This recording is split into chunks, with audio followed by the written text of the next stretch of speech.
Today's show is sponsored by the ABV Barrel Shop. The ABV Barrel Shop is located in the St. Louis metro community of Arnold, Missouri. The ABV Barrel Shop is focused on one thing, single barrels. Best of all, you can try before you buy. Head over to abvbarrelshop.com to sign up for their email and text distribution so you know what they have in stock, what classes are coming up, and who from the industry may be coming in to visit. The ABV Barrel Shop. It's where single barrels live. We are also sponsored by the Bar to Go. The Bar to Go offers traveling minibars that are no bigger than a small purse or toiletry bag. Best of all, they are fully customizable so you can create the perfect piece that is unique for you. If you own your own business, what a fun and unique way to promote what you do. Check them out online at thebar2go.com. That is the number 2 in the Bar to Go. If you have wholesale questions, call my friend Isabel Clark at 504-481-1297. Finally, we are sponsored by the Neely Family Distillery. NFD is a family-owned business that keeps ringing up awards in the spirits world. Head to Sparta, Kentucky to experience the family history, award-winning spirits, and meet the Neely family. Check them out online at neelyfamilydistillery.com. Now, on to the show. Let's drink!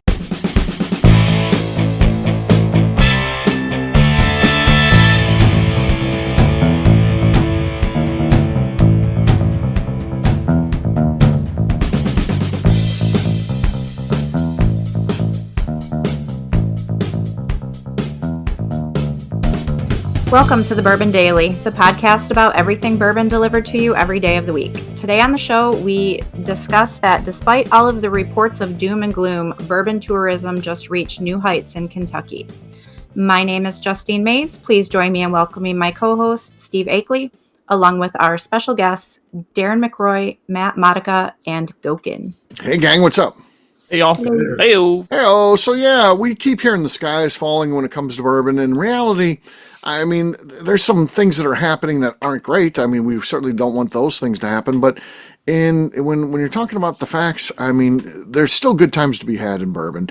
And most of the issues come from the fact that production is finally caught up with demand. And that does create some unique problems, particularly when we've got so many new distilleries still coming on board. What's going to happen with them? There's some questions there. But I think we're seeing some fruits of that already as we see more age-stated products and creation of brand new products, from some of our favorite distilleries and stuff like that. And I think they're going to have to continue to do that. How do you sell a glut of whiskey? 25, 30 years ago, they were putting it in decanters to try to sell it. These days, I think they're going to come up with brand new products, some cool different things that we don't even know what they're going to be just yet, but they'll figure it out. So I think it's exciting. We'll talk about that after the break and some of those numbers about the new heights and things like that. But before we get to that, Matt said there's something he wanted to talk about. What is that, sir?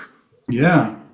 So curious, right? So do you all have a restaurant or just a bar or someplace, right, that you go to, and you go there because you can't get whatever they provide somewhere else, right? So, whether it's a special dish or it's a special drink or it's some sort of atmospheric thing that you go back to that place for, right? Like, just curious, what is it, right? Don't necessarily have to name names of the restaurant or the place, but, maybe describe a little bit about what that is, and then, what keeps you coming back to just a mediocre location?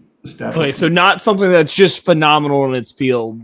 Right. Yeah. So it's, think about I don't know, you go to McDonald's because they have a breakfast sandwich that you love, right? Okay. But all the other food is just kind of. So you're not looking for it's because of greatness. This is kind of a mediocre place, but there's something special there that there's something special that keeps bringing you back in. That's like, gosh, it's so unique. I just have to go to this place, even though I know most of it's not good. Okay. Okay. Anybody got something that just stands out? There's a place in Springfield, Illinois. It's known for this, and I think that's fantastic. But it's probably not the best food for you. But it's called the place is called Charlie Parker's Diner, and it's in a Quonset hut, and they are famous for horseshoes. Which, if you're not from Central Illinois, you may not know what a horseshoe is. But they have. It's what goes on a horse's foot? Right. No. A traditional horseshoe is 2 pieces of Texas toast, a hamburger patty on each piece of Texas toast, fries covering that, and then cheese covering that. Mm-hmm. And that's the basic horseshoe with with hamburger patties. Then they made it with ham steaks, and now the one I really like is I like pork tenderloin. So they have a tenderloin horseshoe, and then they also have like a buffalo chicken horseshoe. Okay. And you can get yellow cheese or white cheese, which has usually got some spiciness to it, and you can mix cheese half and half. But this place is like, it opens at 6 and it closes at 2, and it's breakfast foods. You want pancakes? They got pancakes the size of the plate. They hang over the plate. But the horseshoe is, I think it was invented in Springfield. Yeah, I think so too. There's another place right behind this place called Darcy's Pint, which is supposed to be really good for horseshoes. But yeah, if you have the Food Network, you've probably seen about Springfield and the horseshoes. So I assume it's a Springfield, Illinois thing for sure. Yeah. Yeah. I've got one, and I wasn't initially going to say this, but as Matt clarified, kind of mediocre, but there's a reason for going there. I think this is a perfect one because I do, only go to good barbecue places, and I will explore sometimes. And sometimes you end up with a bad one when you're exploring. You don't know. You walk in, you try it, and you find a bad one. But I only go to the good ones. But one that I would say that's overall pretty mediocre, and probably the low barometer would be, and again, this is a St. Louis thing, so this doesn't have a nationwide audience, but you've got maybe have something similar in your town. Bandanas. For me, it's like the fast food of barbecue, and I think the barbecue is just barely good enough. You get like their turkey or something like that, but it's very fast, number one. It's as fast as fast food. It's faster than McDonald's these days. McDonald's is as slow as can be. I don't know what the hell happened to them and every other fast food restaurant for the most part, other than like a Chick-fil-A or something like that. They're all very slow these days. And pricey. Bandanas is cheap. I like their Texas toast. Again, it's a barbecue place. Should that be one of the top things on the menu? No, but it's delicious. Fuck them. I don't know how they did it, but I love their Texas toast. I'm angry about it. Every once in a while, you just got to have some of that. So I would say that's an example of a place that doesn't hit my standards for barbecue, but it's good enough. Yep. Great example. So I'm going to go a little bit off the wall here, as I am a little bit off the wall. So the first place that came to my mind is a place called Young Conservation Area. And I go hiking in a lot of places. This place is the most mediocre nature area you've ever been to. Uh-huh. I think they have 8 trees, 1 pond, and it's completely flat. There's no views, there's no nothing. There's no reason to go here. But every time I am out that way, I'm like, oh, I have to stop in and walk around Young Conservation Area. And then I'm like, man, I love this place. And then I'll take somebody else there, and they're like, what the hell are you on? Right. I took my nephew there. He's like, this place is not cool at all. I thought we were going someplace cool. I was like, I don't know. That's what somebody would say if they went to Bandanas. They'd be like, I went to that Bandanas you suggested on the show and it sucked. Hey, I'm telling you, it's got to, you got to be what you want fast. You want some great Texas toast and you want some okay barbecue. That's when you want to go there. Or it has to be, or you want cheap too. They're cheap. Yeah, that's a good one, Darren. And that for some reason it connects with you. You don't even necessarily know why. Yeah, I wish I had a reason. I laid awake thinking about it. I got nothing. We got nothing. All right, Justine, do you have anything like this? I don't. I can't think of any place that's mediocre that I would. Hanging out at my house, maybe. You keep coming back there, and it can't be great, right? It is great. Oh, okay, good. You're just too positive, Justine. The Akeley Airbnb is very nice and accommodating. They've got the new recliners. No, Sheila's get some recliners. And shampoo. They do get that. That is part of the platinum package she gets. So, yeah. But yeah, I can't think of anything that I've been to that's just been so that has anything that would make me come back off the top of my head. I'm sure there is something, but it's not coming to mind right now. Okay. Plus, she's very nice. Even if she knew, she wouldn't say. Matt, you asked the question, so surely you've got a good one here. Well, you stole my thunder a little bit because it's the same place. It's Bandana. I thought you recently banned them because you like the boiled peanuts. So that's exactly what kept bringing us back. So Linda and I both love boiled peanuts. Which are terrible. They're goddamn mushy. They're mushy. I almost made a joke when you're introducing this. Is this about the damn boiled peanuts? It's the baby food of the peanuts family. It's terrible. I'm angry about the boiled peanuts. We are angry. We're formally going to launch some complaints against the bandanas people. But it started, gosh, I think it was Rachel or Anthony when Linda was pregnant with one of them, both of them. She just had this craving. We tried hot boiled peanuts one day at Bandanas, and we fell in love with them. We loved them. She ate them throughout all of her pregnancy, and so we just got used to it, right? And we've been going. So there was one day after, I forget what event was at the ABV shop, but we were like, okay, let's go and grab some boiled peanuts and go get our usual. We get there, they took them off the menu. They took them off the menu, Steve. Like, the best thing next to the bread. I agree with you on the bread. Yeah, Texas toast. God damn it. Why does it have to be so good? Why can't they sell that recipe off to a good barbecue place? To which Linda immediately started saying, getting on her phone, looking at Amazon and other grocery stores, like, where can I buy canned boiled peanuts? Canned boiled. This is taking it to a worse level. It's like your deli says we're closed. We're not selling meat anymore. She's like, well, I got to find some canned meats then. No, it's bad. Spam. Like what? Yeah. What is this jump? I would think canned boiled peanuts to me is like chickpeas. It's kind of they're kind of that same soft, consistency. Right.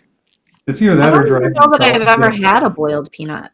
Oh, if you drive through the South and you go, it's like a roadside market that's got fresh vegetables and they're boiling peanuts. Oh, they're so awesome. You like those ones? Oh yeah, Goeken likes everything. It's salty. There's just nothing like it. Was there anything you don't eat? You can feed it to your baby. All doing 4 different shows here. I'll shut the good up. news is there's 5 of us, so one's not doing their own show. We're not going to say who it is. The other 4 have their own show going right now. And I'm part of the problem, I think. Goeken, is there anything you don't eat? Yes. This is so curious. Okay, give me an example, because, man, you like everything. Tomatoes, cucumbers. Oh, yeah, that's right. It's weird things that a lot of people do like. And then that's the only way. I don't like ketchup. Again, a lot of people like ketchup. I mean, I will eat ketchup on fries if I don't have mustard available, or barbecue sauce. Whose favorite fry dipping sauce is mustard? It's the worst option. Absolutely. Okay, here's a question: would you dip your fries in mayonnaise? No. I have, before but mustard? No, just don't eat mayonnaise. I'm trying to get that eliminated. We'll see if I'm successful. I'm working on it. You have to have. Do you do it? What's that? What? Justine, do you do it? Oh, hell no. No. One of my friends that I work with, I had ordered French fries in our cafeteria, and she was down there and saw that my name was on them. So she grabbed them and brought them up to me. And I was like, oh, thanks. Did you bring me ketchup? And she's like, ew, no. Why would I do that? And I was like, so I can dip my fries in it. Yeah. She's like, you dip fries in mayonnaise. And I'm like, no, you don't. You don't. This person is like from outer space, an alien. Because I get if you like a weird thing, that's just you, and there's nothing you can do about that. But don't act like the whole world doesn't dip their fries in ketchup. I mean, that's a primary thing. Not to be like shocked by this. What are you talking about? What? Ketchup? Ziv.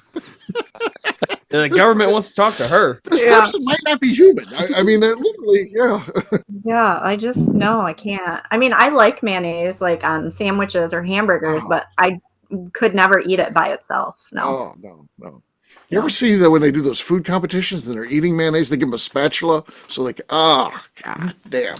Or it was in a movie, We Are the Millers or whatever, where they did that butter eating contest to win a RV or something. There was like statues made of like a bust made of butter of like the town's founders, and you had to eat the butter statue. Man. Oh, jeez. God damn. I'd be shitting like a goose. I was going to say. Life would not be good after that one. It wouldn't be the worst thing while it was happening. Like, there's worse things you could eat than butter, statue of. But I'm telling you, you'd start feeling pretty queasy. Yeah, that's not good. Not good. Well, on that note, guess what, gang? It's time to drink. What is everyone drinking? Let's start with Matt. Matt, what do you got there? I've got Limousine Rye from Barrel Shop, 8 years. It's a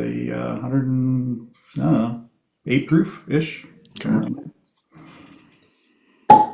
Whoa! I forfeit. Whoa!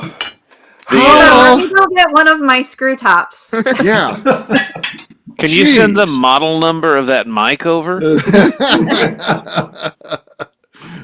I think the settings are good. Yeah, I think you got your settings right. All right, Goeken, you're next.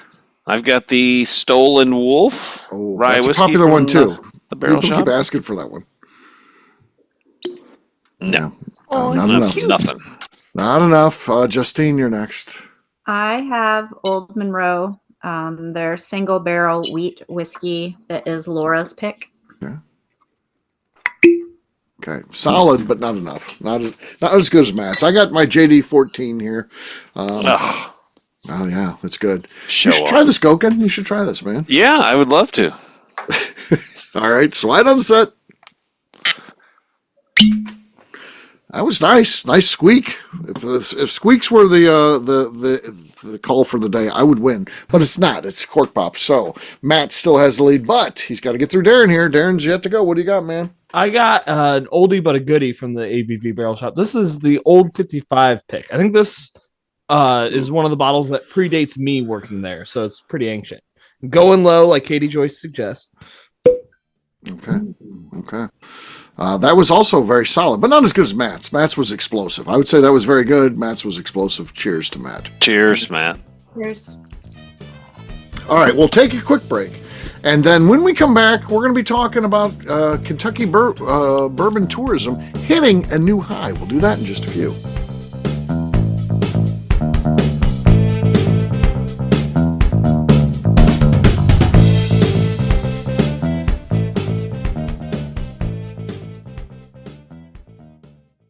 Okay, let's talk about the people that make these shows happen.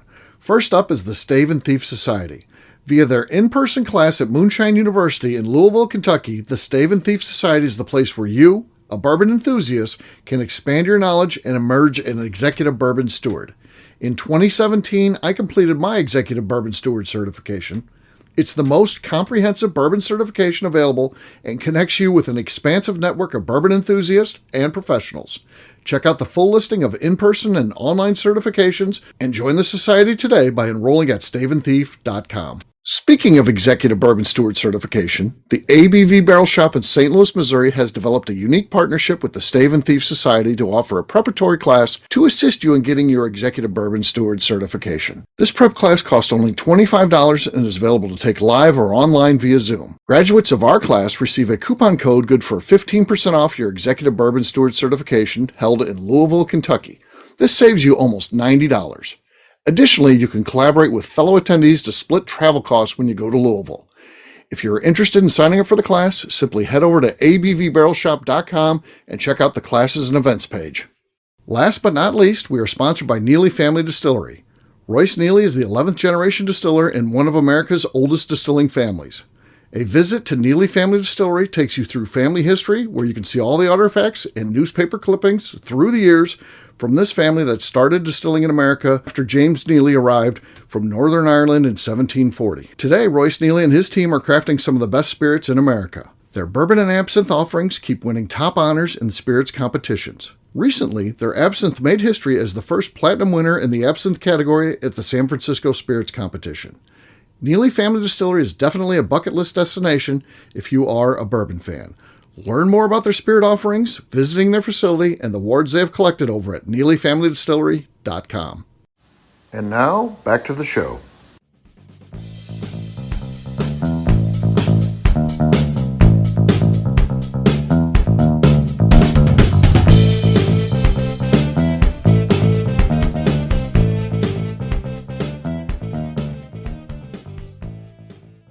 Break. What, small talk, Darren? You got something? Yeah. That sounds like it's going to be horrible.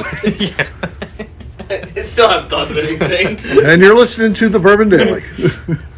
Welcome back. Today on the show, we are talking about Kentucky tourism hitting an all-time high. Yes, we are. So these numbers are for 2024, of course. It takes a while to get all those in, calculate them, verify them, all those type of things. So they just got it out now. 2.7 million visitors hit the Kentucky Bourbon Trail. Again, distilleries have to keep track of that and report that, and that is up from 2.5 million in 2023. So that's pretty cool. 20 million plus overall in the last 25 years. So you can see based on 25 years and 2.7 million in a year, bourbon tourism is way up from when they started this, obviously, to get to that point. A couple things about it. 62% of the people that visit have an income above 100,000. Makes sense. Bourbon. People who are really into bourbon and do bourbon travel and stuff like that have discretionary income. I think we know that. If you just want to drink bourbon, you're going to, get lower things. You're not going to visit, the bourbon trail. If it's just your drink of choice, it's not necessarily anything that you get into the tourism part of it. 76% are outside of Kentucky, so that's big. You're getting people to bring money into the state and spending their dollars that they've earned elsewhere and bring them into the state of Kentucky. Pretty cool. Most distillers say 3 to 5 days. So again, we know that when they're there 3 to 5 days, they're not just spending money at the distilleries. They're spending at restaurants, maybe doing other tourist attractions that don't have anything to do with bourbon. And so they are helping the state's overall economy even more so than they can measure with a survey like this. And the typical budget is between $600 and $1,400, and that's what they tell their wives, of course. We know that they spend more than that on the bottles. Oh yeah, how much distillery maybe? Yeah, I feel like that's really low. I know, I do too. If you're talking dining, entertainment, lodging, and transportation, that's low. That's way low. That's low for last weekend. Yeah. Yeah. Exactly. So, I mean, I think it's just important to point this out. And I just wanted to put this show out there for the audience so we don't just talk about the gloom and doom of the bourbon industry right now. Things are tough, and we're seeing some things close down. We're seeing operations being paused. But again, I think what's happening is we're not losing anybody. I think that we've got a solid base of bourbon drinkers, and I think those people are staying. They're not going to something else. We're not seeing a mass exit of people who are now, I'm done with bourbon, I'm drinking tequila or whatever it is. Yeah.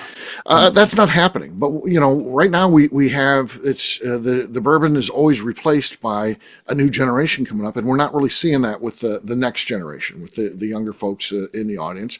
For the most part, again, I know there's exceptions, but I'm speaking in general. The next generation, for a variety of reasons, hasn't really picked up drinking bourbon just yet. Maybe they will. Most of them are young enough where they don't have families yet. And once you get a couple of kids in the house, you're going to want to have a drink, and we'll welcome you to the bourbon industry. But right now, they're kind of focused on gym and experiences and things that are not bourbon at this point. But I think they'll get there. We'll grow up eventually. I promise, Steve. Yeah. So I have a confession for you all. So Linda and I have not been to Kentucky to go to distilleries or to the Bourbon Trail. Well, I think you should change that. We haven't done it yet. Yeah, you need to change that. You need to change it. You need to fix that. So with that, what are some tips, right? So I've had some advice from people before, right? But if we are, first timers going. Well, you did it. You took a big step there with the T-shirt that you bought. That's going to go a long way on the bourbon trail. Yeah. He's got get 3 days worth of those. Yeah. You need one of those for every day. Yeah. Don't schedule more than 3 tastings a day. That's just a good tip. Okay. You can do 5. There you go. There you go. Tastings, not tours.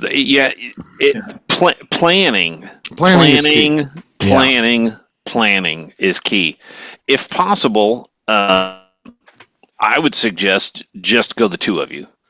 It's a lot of fun with a group, but that triples or quadruples your planning and your accessibility, because some of these tours are like 10 people, 12 people, and if you're not booking it, 4 months in advance, you will not get a spot.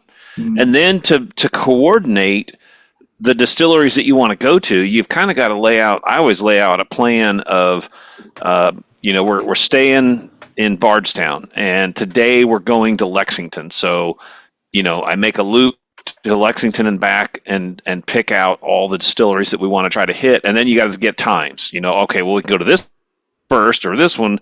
This makes the most sense, geographically to go to, but the times don't line up. I drove back and forth from Bardstown to Lebanon twice in a day because I couldn't get tours at the times I wanted to at Makers and Yellowstone and back in Bardstown at Lux Row.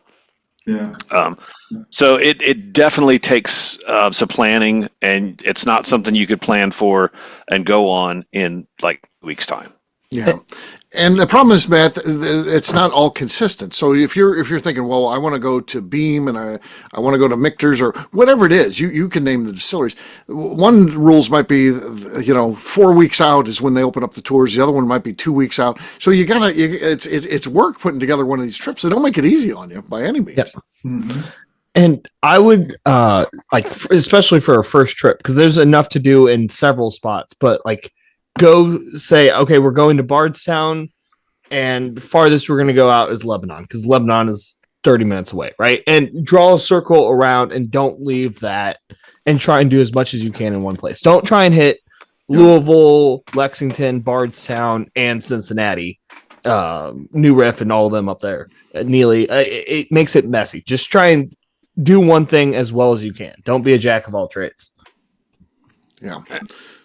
So, and if possible, I mean, there are several that are don't miss tours, but the rest of it, it's after you've been on 3 or 4 tours, start running together. You know how whiskey's made. I get that you've got a still that's this tall. Okay, that's great. I just want to go do a tasting, and yeah. Some of them have gotten good at that. Some of them have gotten, where they've almost gotten rid of that. I mean, you might be able to, if they have a bar, a lot of times you can call and ask if they got a bar. Can I just go in and buy pours? And you can do your own flight, sitting at the bar, as opposed to a tour. Some of them have tours and tastings, separately. It's planning. You've got to look at all of it. Also, try and do a tour at a big place, a tour at a medium place, and a tour at a smaller place. Because the 3 different sizes will have different things all about them. Yeah. Yep. For sure. But you have to go to one of the big guys. Even though you might just like the smaller brands better, you have to go to one of the big guys because it's mind-blowing what they do Yeah, just the scale. It's fun. Yeah. It's fun to see, for sure. Yeah, scale-wise, the few, big one, obviously, Beam is that was the first one I ever went on. And it's changed so much over the year. They have the kitchen table restaurant now. Food which is phenomenal. Amazing. Yeah. We finished out our Bardstown weekend. A bunch of us went there for lunch, and the food is amazing. Makers, obviously, Maker's Mark is another one. Phenomenal grounds. Grounds are beautiful. So I mean, you can definitely hit the big guys, but yeah, and Whiskey Row is great because it has a lot of the smaller tasting rooms and everything on there. You can hit a lot of those in one day, and you have all of the restaurants around there. Yep.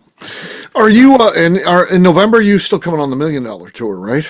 Yes. Yeah. Yes, we're looking forward to that and hanging out with several of you guys and folks from the syndicate. We've got a group that is part of the Speakeasy next door, and I told them I would curate the Steve Akeley experience, and it's $1 Million Tour because I don't even know what we're going to do yet. We'll figure it out when we get closer. I'll start setting some stuff up.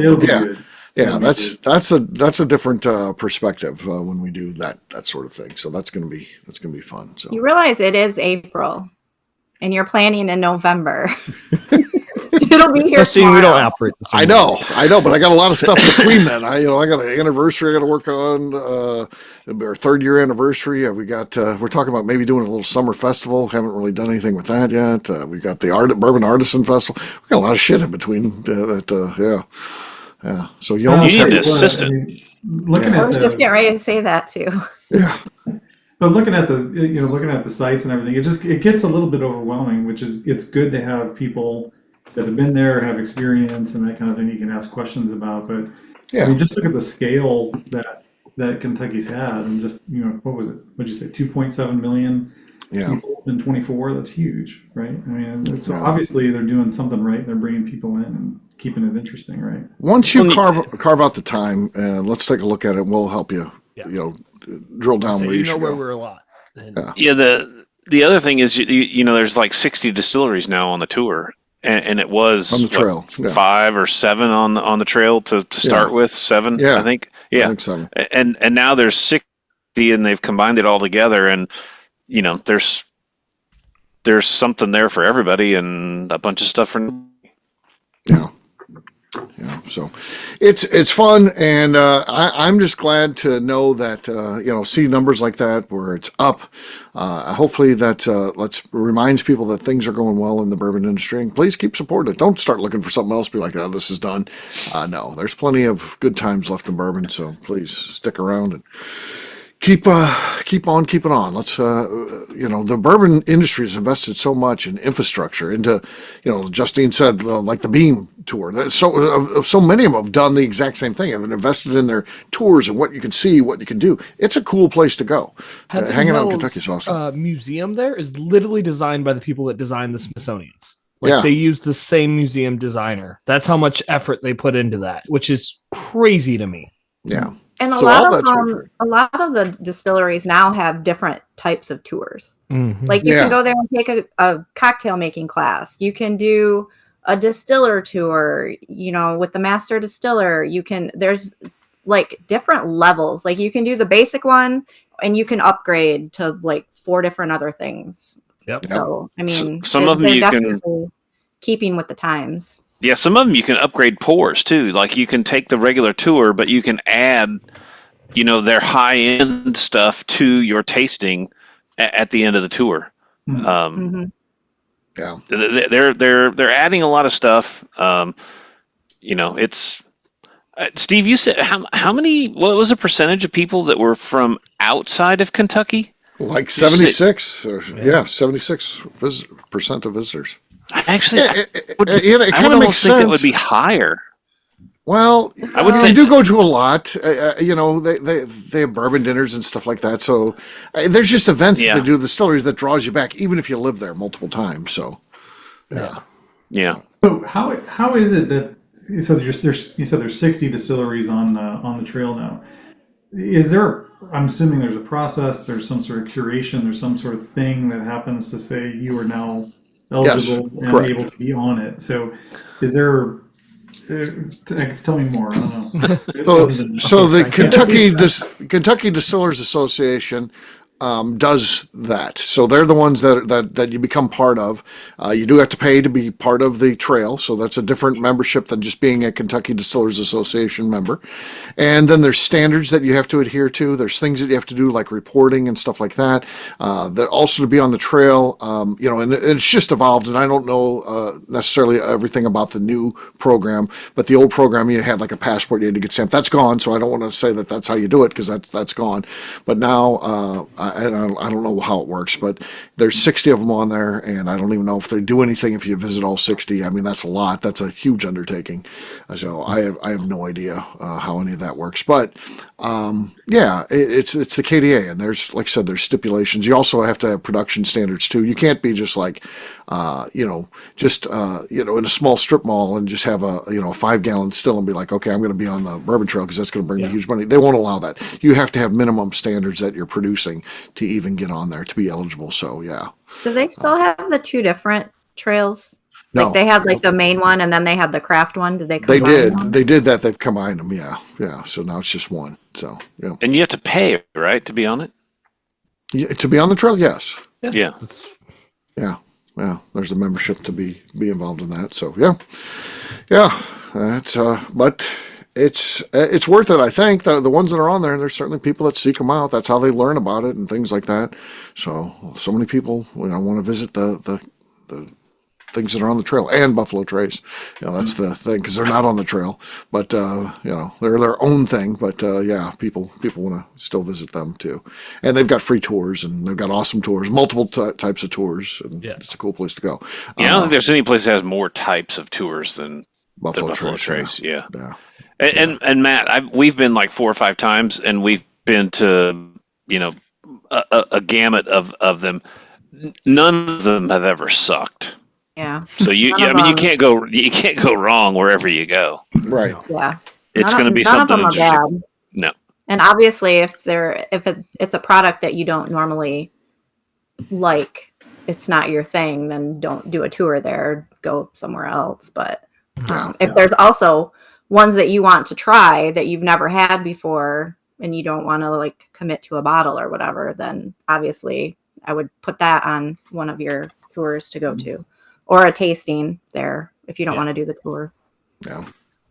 So there you go. There's a little bit about what's going on in the bourbon industry right now. It's not all doom and gloom, and there's some good things happening still, and this is certainly an example of that. We'll wrap this one up as we always do by talking about where people can find us. Matt, we'll start with you. Where can people find you? You can reach me on LinkedIn and at my website, sabertoothcyber.com. All right, Goeken. I'm on Facebook at Jim Goeken and Instagram at Jimmy Big Hands with a Z.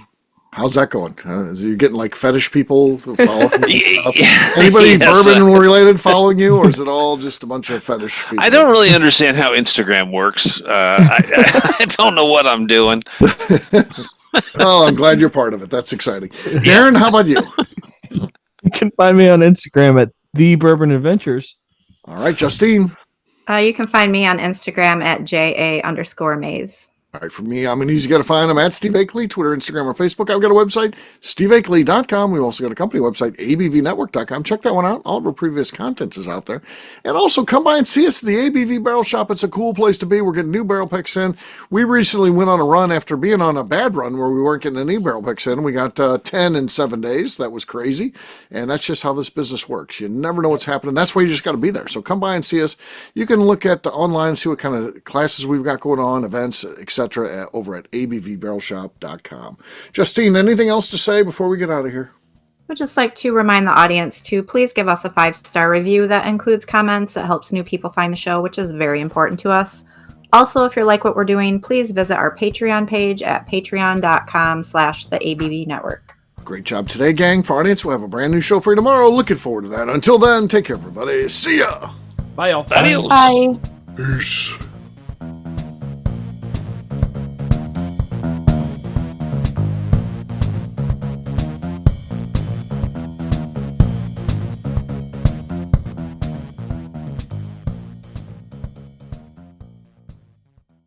Before we let you go, let's talk about one last thing. The ABV Barrel Shop in the St. Louis community of Arnold, Missouri. The ABV Barrel Shop is focused on a couple of things. First of all, single barrels. We are the place where single barrels live. We go to distilleries, taste through the whiskey, select the best barrel, and have it shipped to our store where we present it to you, our customers, by allowing you to try before you buy. We're also known for the classes that we have in our education center in the store, as well as the events we have with industry professionals from the bourbon business. If you are in the St. Louis area, please come by and visit us at 6 Fox Valley Center in Arnold, Missouri. Or at a minimum, at least sign up for our email and text distribution so you know exactly what's going on in our shop over at abvbarrelshop.com. This is Steve Akeley, owner of the ABV Network, signing off. We thank you for listening to our programming and truly appreciate your support. The Bourbon Daily is part of the ABV Network. For more information or to become a sponsor, please visit abvnetwork.com. Thanks for listening and cheers. This has been a Steve Akeley production.